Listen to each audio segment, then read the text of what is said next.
Every Tuesday morning, my GPS tried to send me down the same road.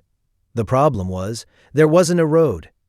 I drove that route every week for work. I knew every traffic light, every gas station, every speed trap. There was nothing unusual about it, except one intersection just outside the small town of Millhaven. Every Tuesday, without fail, the calm voice from my phone would say, "Turn right."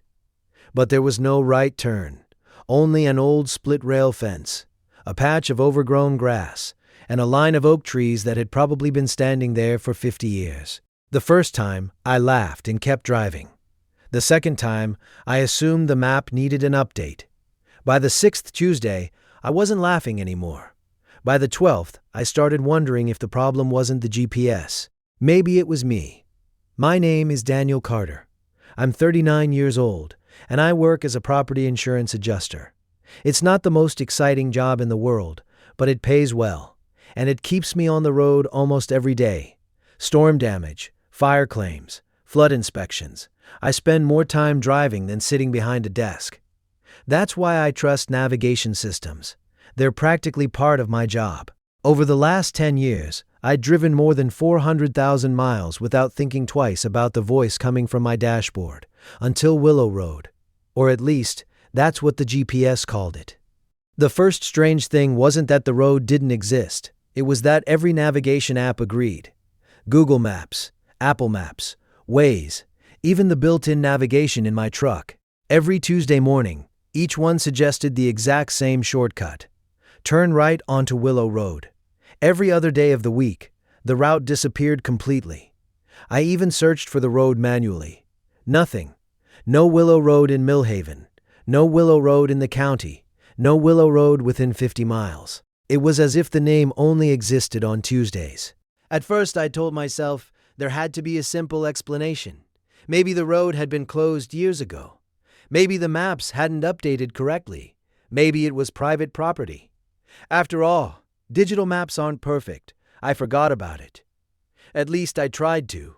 But every Tuesday morning, the voice came back. Turn right. Every Tuesday, I drove past the same fence, the same trees, the same empty field.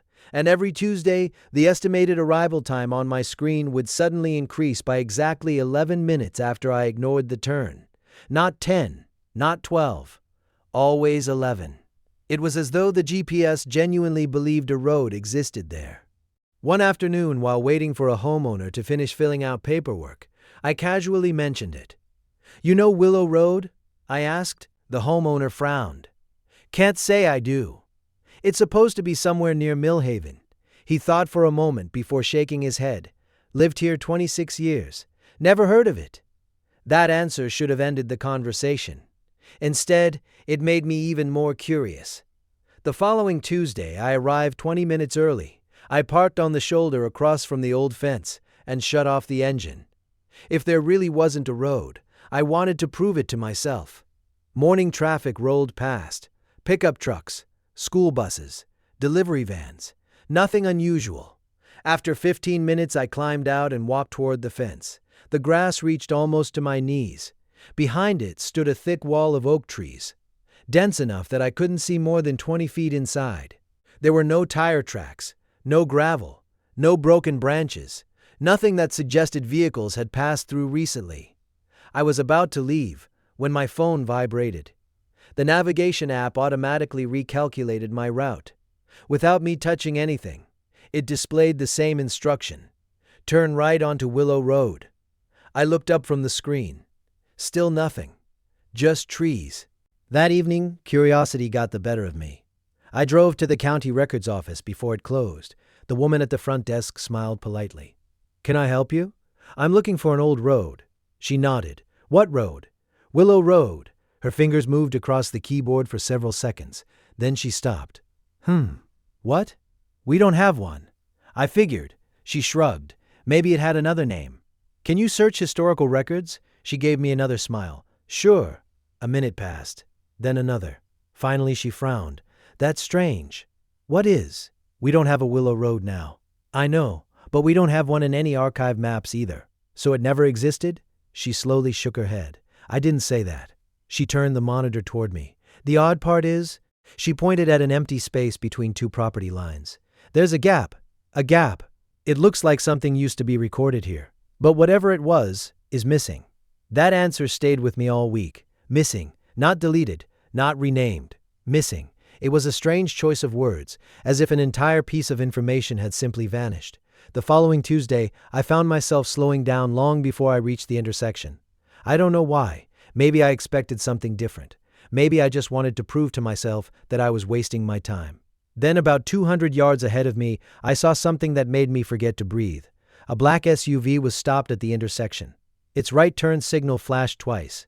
Then, without slowing down, it turned directly toward the fence. I slammed on my brakes. The SUV disappeared behind the trees. Not around them, not beside them, behind them. I threw my truck into park and jumped out. By the time I reached the fence less than 15 seconds later, there was nothing there. No broken branches, no fresh tire tracks, no sound of an engine. Just the same quiet patch of woods I'd seen every Tuesday for the last 3 months. For the first time since this all started, I wasn't wondering whether the GPS was wrong. I was wondering where that SUV had gone. My GPS kept taking me down the same road that doesn't exist. I finally followed it. Part 2. I searched those woods for nearly half an hour. The fence wasn't broken. The grass wasn't flattened. The trees stood so close together that even walking through them was difficult, let alone driving an SUV. Eventually, I admitted defeat and drove to my inspection appointment. But I couldn't focus. All day I kept replaying those few seconds in my head. The SUV had definitely turned. I had seen its brake lights, seen the front wheels angled toward the trees. Then it simply wasn't there anymore. That evening I reviewed the dashcam footage from my truck. I expected to prove that I'd imagined it. Instead, the video made everything worse. The SUV appeared exactly as I remembered. It slowed. Its right turn signal blinked. It turned toward the fence. Then, for less than 2 seconds, the camera froze. Not the entire recording, just those 2 seconds. When the video resumed, the SUV was gone. No error message, no corrupted file, just 2 perfectly missing seconds. I replayed the footage at least 20 times. The freeze happened in exactly the same place every time. With the next morning, I called the dashcam manufacturer. The technician spent almost 40 minutes reviewing the file remotely. Finally, he sighed. I honestly don't know what caused it. So the camera malfunctioned? Not exactly. What do you mean? The recording wasn't damaged. Then why is it frozen? He hesitated. Because those 2 seconds were never recorded. I frowned. That's impossible. I agree. But your camera didn't skip them. It simply never received any video. That explanation made even less sense. For the rest of the week, I couldn't stop thinking about Willow Road. Saturday morning, I drove back to the intersection. For the first time, my GPS didn't mention the road. No shortcut, no right turn, nothing. It routed me straight through town. I parked anyway. In daylight, the place looked completely ordinary. An old wooden fence, a shallow ditch, dense woods, nothing more. I climbed over the fence and pushed through the trees. 20 yards, 30, 40. The forest became thicker the farther I walked. Eventually, I reached a small clearing. Nothing. No road, no pavement, no buildings. No sign that vehicles had ever been there. Only birds and the sound of wind moving through the branches. I almost laughed at myself. Maybe I really had imagined the SUV. As I turned back toward my truck, something caught my eye. A concrete marker stuck halfway out of the ground. Most of it was buried beneath leaves. Only the top remained visible. I brushed away the dirt. Stamped into the weathered concrete were 3 faded letters. WR. Below them, almost impossible to read, was a number. Mile 3. I stood there for several seconds. A mile marker, buried in the middle of a forest. I photographed it from every angle, then drove straight to the local library. Small towns often keep historical records that never make it online. If Willow Road had existed, someone had to remember it. The librarian, an elderly woman named Helen, listened patiently while I explained what I was looking for. Old county maps, she asked. If you have them. She disappeared into the archive room and returned carrying 3 large binders. These go back to the 1960s. I spent almost 2 hours turning brittle pages. Road after road. Subdivision after subdivision. Nothing. Then inside a transportation map dated 1998, I found it. A thin gray line, barely noticeable, labeled Willow Road. My heart started racing. It connected the highway directly to the northern edge of Millhaven, exactly where my GPS wanted me to turn. I quickly checked a newer map. The road was gone. No explanation, no replacement, just gone. I carried both maps to Helen. "Do you know anything about this?" She adjusted her glasses. "Haven't seen that road in years." So it was real. "Oh yes, what happened to it?" She looked thoughtful. "I couldn't tell you. Nobody ever used it much." She paused. "Although, what? I do remember something strange." I leaned closer. "When they stopped printing it on maps, people also stopped talking about it." I frowned. "What do you mean?" Helen shrugged. "It's hard to explain. For years everyone knew where Willow Road was. Then one day, it was like people forgot." That answer bothered me more than I wanted to admit. People don't collectively forget roads, especially in small towns. I thanked Helen and left with photocopies of both maps. That night I spread them across my kitchen table. One from 1998, one from 2001. The road had simply vanished between editions. No construction notes, no closure, no rerouting, nothing. It was as though someone had carefully erased one narrow strip of pavement from history. The following Tuesday I returned before sunrise. This time I came prepared. A tripod, a professional video camera, a drone, and enough batteries to stay there all morning. If another vehicle disappeared, I wanted proof. At exactly 8:12 a.m., my GPS calmly announced, "Turn right onto Willow Road." I ignored it and parked across from the fence. For nearly 40 minutes, nothing happened. Then, just as I was beginning to think I'd wasted another morning, a silver sedan approached from the opposite direction. Without hesitating, the driver slowed, signaled right, and turned toward the trees. I grabbed my camera. This time I was already recording. The sedan vanished behind the line of oaks. I sprinted toward the fence. The engine sound continued for another second, then stopped completely.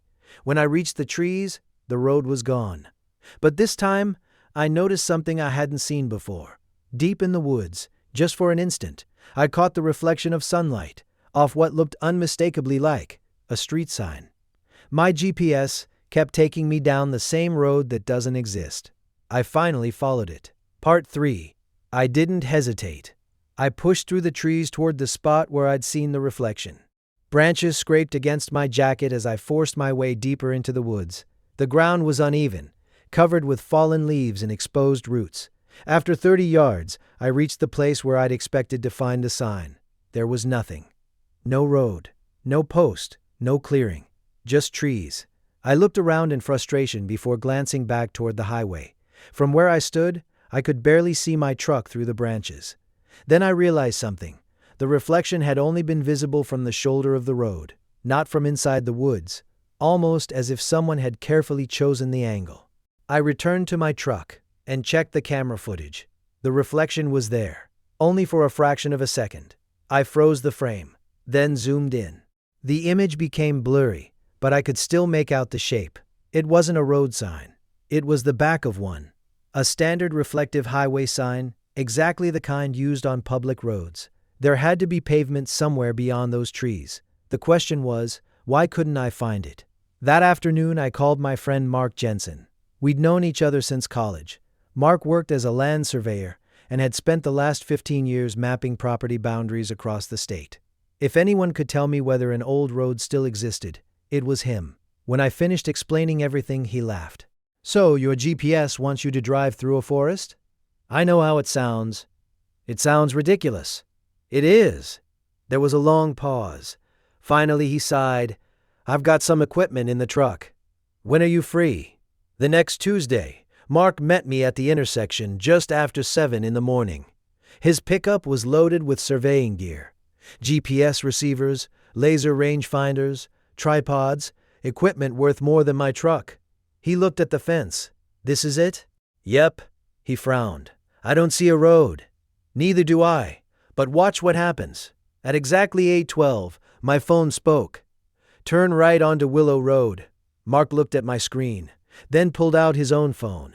His expression changed. My GPS says the same thing. For a few seconds, neither of us spoke. Then Mark opened a surveying application that used completely different mapping data. He entered the coordinates. The screen loaded. He frowned. That's odd. What? It shows an access corridor. A road? Not exactly. What do you mean? It doesn't identify it. It just says, he looked closer, restricted transportation access. I stared at him. You've never seen that before? Not on civilian mapping software. We spent the next hour walking the property. Mark placed survey markers every 20 feet, measured elevations, compared satellite coordinates. Everything looked normal, until we reached the fence. His GPS receiver suddenly lost its signal. He frowned. That's impossible. Why? This thing tracks multiple satellites. It doesn't just lose position. The screen flashed. Searching, searching, searching. Then, just as suddenly, the signal returned. Mark checked the log. It was gone for exactly 12 seconds. I looked toward the trees. 12 seconds. The same amount of time it takes a car to disappear. Before either of us could say another word, we heard an engine. A dark blue pickup approached from the highway. It slowed. The driver looked briefly toward us. Then, without hesitation, turned toward the fence. Mark and I watched in disbelief. The truck vanished behind the trees. This time, instead of running after it, Mark grabbed his drone. If there's a road, we'll see it from above. The drone climbed smoothly into the air, 100 feet, 200, 300. The live video showed the highway below us, the fence, the forest, no road. Mark guided the drone directly over the trees. Nothing. Just an endless canopy of green. Then, the video flickered. Only for an instant. The trees disappeared. A perfectly paved 2-lane road flashed across the screen. Streetlights, lane markings, fresh asphalt. Then, the picture returned to normal. Forest. Mark immediately flew back to the same spot. Nothing. Only trees. He replayed the recording. The road appeared for less than half a second. Long enough for both of us to see it. Not long enough to explain it. Neither of us spoke during the drive back into town. Finally, Mark broke the silence. I've got a friend. What kind of friend? He used to work for the state mapping office. You think he knows something? I think. Mark kept his eyes on the road. He's going to tell us to stop asking questions. He was right. We met his friend, Alan Brooks, that afternoon in a small diner outside Millhaven. Alan retired 5 years earlier after nearly 3 decades working with the state's geographic information systems. He listened without interrupting. When Mark showed him the drone footage, Alan's smile disappeared. He watched the half-second clip 3 more times before sliding the phone back across the table. I was hoping I'd never see that road again. Mark leaned forward. So it is real. Alan nodded slowly. It was. What happened to it? For several seconds he said nothing. Finally he looked directly at me. Tell me something. Have you only seen it on Tuesdays? I felt a chill run down my spine. How did you know that? Alan sighed. Because that's the only day it's supposed to be used. Because that's the only day it's supposed to be used. The words hung in the air. I looked at Alan, waiting for him to smile and admit it was some kind of joke. He didn't. Mark leaned forward. What exactly does that mean? Alan glanced around the nearly empty diner before lowering his voice. It means if you're smart, you'll forget you ever found Willow Road. I folded my arms. That's not going to happen. I figured. He sighed and stirred his coffee. I retired because I got tired of pretending certain places didn't exist. For the next 20 minutes, Alan answered almost none of our questions. Every time we asked something specific, he gave another vague response. Who owns the road? I don't know. Where does it go? I've never been there. Then how do you know it's real? He looked directly at me. Because I helped remove it. Silence. Mark frowned. Remove it from where? Everything. Paper maps. Digital maps. County databases. Emergency route systems. He took another sip of coffee. It took almost 2 years. I couldn't believe what I was hearing. You're telling me an entire public road was erased? Alan nodded. As completely as possible. Why? I wasn't told. You never asked? I did. And They told me I didn't have the clearance. That answer only created more questions. If nobody was supposed to know about the road, why does my GPS keep sending me there? Alan frowned for the first time. It still does? Every Tuesday. He slowly shook his head. It shouldn't. What do you mean? After the update, nothing should know Willow Road exists. Mark pulled out his phone. It isn't just his. Mine does it too. Alan stared at the screen for several seconds. Then his expression changed. Show me. Mark entered the destination again. The route appeared instantly. Turn right onto Willow Road. Alan quietly whispered, That's impossible. For the first time since we'd met him, he looked genuinely worried. He borrowed Mark's phone and checked the map version. Then mine. Then his own. His GPS didn't show Willow Road at all. He compared software versions again. Everything matched. Finally, he said something that made the hairs on the back of my neck stand up. It isn't the app. What? It's your destination. Neither of us understood. Alan opened another mapping program on his laptop. This one wasn't connected to the internet. It contained archived transportation data. He entered the address I'd been driving to every Tuesday for the past 3 months. Nothing happened. Then he changed only one thing. Instead of typing my client's address, he entered the GPS coordinates directly. The screen froze. A loading symbol spun for almost 10 seconds. When the map finally appeared, Willow Road was back, exactly where my GPS had been showing it. Alan stared at the screen. No. What is it? I asked. He slowly turned the laptop toward us. The road only appears when you're trying to reach one specific area. I frowned. What area? He zoomed out. The destination wasn't my client's house. It wasn't even the neighborhood. It was an area almost 5 miles farther north. A section of forest. There are no houses there, I said. I know. So why would the GPS route me through it? Alan didn't answer immediately. Instead, he zoomed in again. There were no street names, no buildings, no landmarks, only one label. Access Zone 4. Mark looked confused. Access to what? Alan closed the laptop. I have absolutely no idea. But I know one thing. What? 20 years ago. That label wasn't there. On the drive home, neither Mark nor I spoke much. Something about Alan's reaction bothered me. Not what he knew, what he didn't know. If the people responsible for removing Willow Road had never even told him why, then whatever lay beyond those trees had to be important, or expensive, or both. That evening, I couldn't stop thinking about one detail. Every strange thing had happened on a Tuesday. The GPS, the disappearing cars, the drone footage. Even Alan had immediately guessed the day. There had to be a reason, so I pulled out my calendar. Then I looked through my work schedule. Every Tuesday for the last 3 months, I'd driven past that intersection between 8:10 and 8:20 in the morning. Always the same time. I had never gone there on a Tuesday afternoon. Or evening. Only mornings. I decided that needed to change. The following Tuesday, I canceled my morning appointments.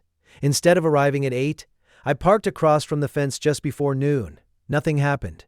No GPS prompt. No cars. No movement. At 2 o'clock, still nothing. At 5, the road might as well have never existed. I was about to leave when my phone vibrated. The GPS recalculated my route for the drive home. And once again, the familiar voice calmly said, "Turn right onto Willow Road." I looked at the clock, 6:03 p.m. For the first time, the road had appeared on a day when I hadn't even been driving to work. And then I noticed something even stranger. A black sedan slowed behind me. Its right turn signal began to flash. It wasn't alone. A white pickup behind it did the same. Then another SUV. 3 vehicles, all waiting for the same turn that officially didn't exist. The 3 vehicles waited patiently behind me. None of them honked. None tried to drive around my truck. It was as if they were all waiting for exactly the same thing. I looked in my rearview mirror. The driver of the black sedan never took his eyes off the road ahead. The pickup behind him remained perfectly still. So did the SUV. 4 vehicles, 1 non-existent turn. I pulled onto the shoulder. Within seconds, the black sedan rolled forward. Its right turn signal clicked once, twice. Then it turned directly toward the fence. The pickup followed. Then the SUV. This time I was close enough to see what happened. About 20 feet before reaching the trees, each vehicle slowed almost to a stop. Then, one after another, they disappeared behind the line of oaks. No crashing branches, no dust, no sound. Just gone. I jumped back into my truck. "This is ridiculous," I muttered. I hit the gas and crossed the opposite lane. If there really was a hidden entrance, I was going to find it. I drove straight toward the fence. 30 yards away, my GPS spoke again. "Turn right onto Willow Road." Then something happened that I still struggle to explain. My truck suddenly chimed. A warning appeared across the dashboard. GPS signal lost. At the exact same moment, my phone displayed the same message. No signal. No location. Nothing. For almost 5 seconds, every navigation system in the truck went completely blank. Then everything came back.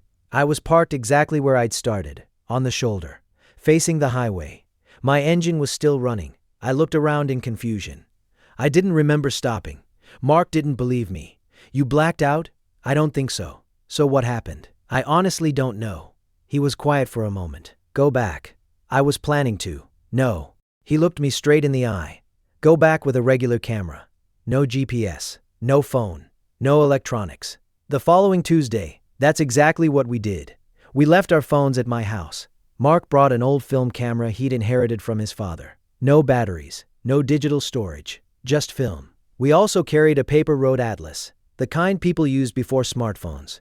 We reached the intersection a few minutes before 6. The traffic was light. Nothing unusual. Then, at exactly 6:04 p.m., the first black sedan appeared, followed by 2 more. Then a delivery van.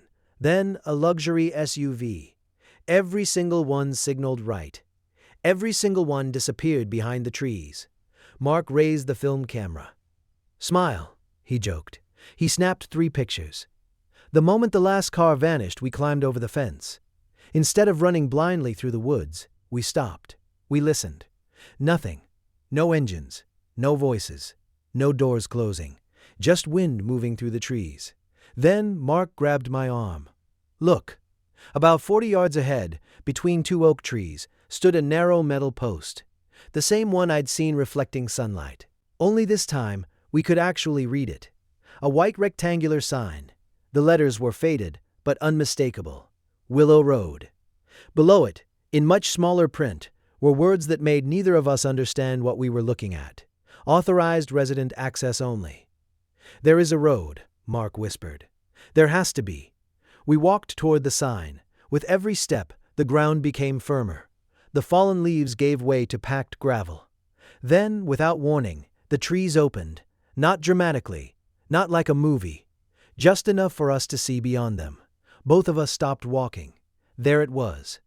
A perfectly maintained 2-lane road stretched into the distance. Fresh asphalt, painted lane markings, streetlights, mailboxes. It looked newer than the highway we'd just left. And yet, from the road outside, it was completely invisible. I blinked twice, convinced my eyes were playing tricks on me.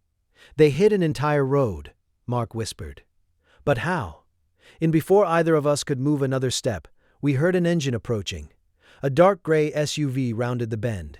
It slowed as soon as the driver saw us. The window rolled down. A man in his 60s looked at us calmly. He wasn't angry. He wasn't surprised. If anything, he looked disappointed. "You two aren't supposed to be here." Neither of us answered. He glanced toward the film camera hanging around Mark's neck, then back at me. I was wondering how long it would take. My stomach tightened. "You know who I am?" He nodded.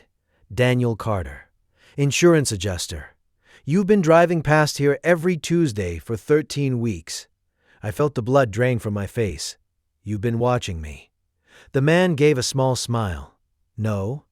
He looked past us toward the highway. Your GPS has." Your GPS has." For a moment, neither Mark nor I said a word. The man opened his door and stepped out of the SUV. He looked to be in his early 60s, dressed in jeans and a light jacket. Nothing about him suggested government or law enforcement.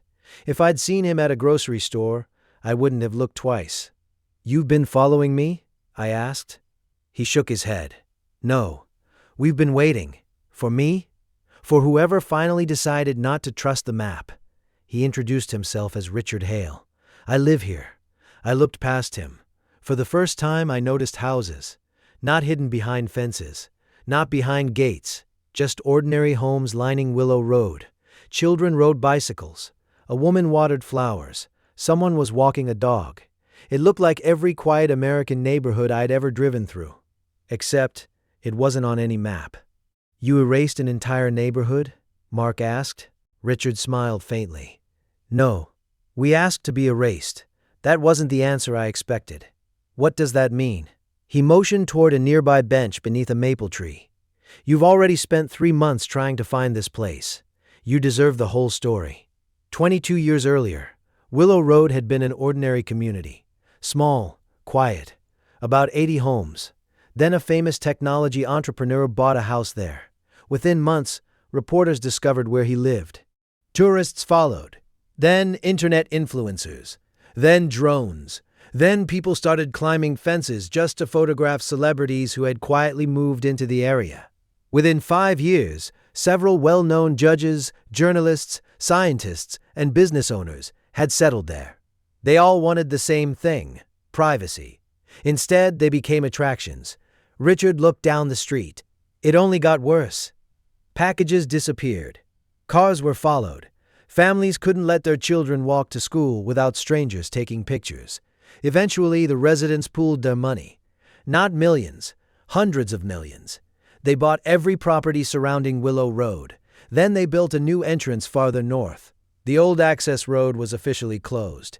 The county agreed to remove it from public navigation systems in exchange for funding several local infrastructure projects. Legally, the neighborhood still existed. Practically, almost nobody knew where it was anymore. I frowned. So why does my GPS still find it? Richard laughed quietly. Because perfection doesn't exist. He explained that years earlier, several navigation companies had received archived road data from different mapping contractors. One obsolete routing database had never been completely removed. Most devices ignored it, but under one very specific combination of map versions, software updates, and routing requests, the system briefly referenced the old archive. Usually only on Tuesdays, when regional traffic data was recalculated. It lasted only a few minutes. Most people never noticed. I had. Mark looked confused. But why not just fix it? Richard's smile faded. We've tried. For almost 10 years. Every update removes it. Eventually, it comes back. I suddenly remembered something. The missing 2 seconds on my dash cam. Richard nodded. That's our security system. I stared at him. My camera froze. It didn't freeze. He pointed toward a small pole near the road. Mounted on top was something that looked like an ordinary traffic sensor. It temporarily blocks satellite positioning and wireless communication near the entrance. So people can't record where the road begins. It protects everyone's privacy.